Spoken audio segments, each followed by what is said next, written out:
UK unveils lightning-fast humanoid, rivaling China and Tesla. The UK is stepping into the humanoid robotics race with HMND-01, a general-purpose robot designed to take on industry giants from the US and China. With hands faster than humans, it's built for real-world applications, from warehouses to retail and maybe even in your home. Developed by UK-based startup Humanoid, HMND-01 stands 175 centimetres tall, weighs 70 kilos and can carry up to 15 kilograms. It walks at 5.4 kilometres an hour and operates for around 4 hours on a single charge.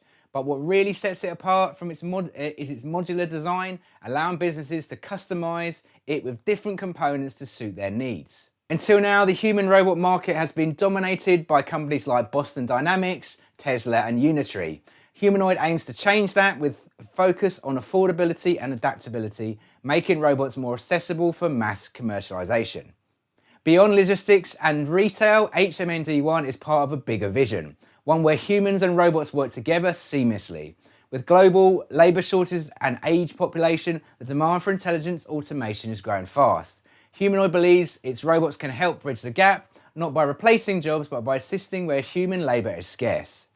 The road ahead won't be easy. The humanoid robotics space is fiercely competitive, with Tesla planning to deploy 1,000 Optimus robots by the end of the year, but Humanoid is pushing forward, aiming to test both wheeled and bipedal prototypes in 2025, with pilot projects already in discussion. And that's your robot news update for today. Don't forget to join me with my weekly live Robot Optimized workshop if you're interested in learning more about robotics and the latest trends for business. Also, make sure to subscribe to the channel so you don't miss out on future updates. I'm RoboPhil from Robot Philosophy, and I'll see you next time.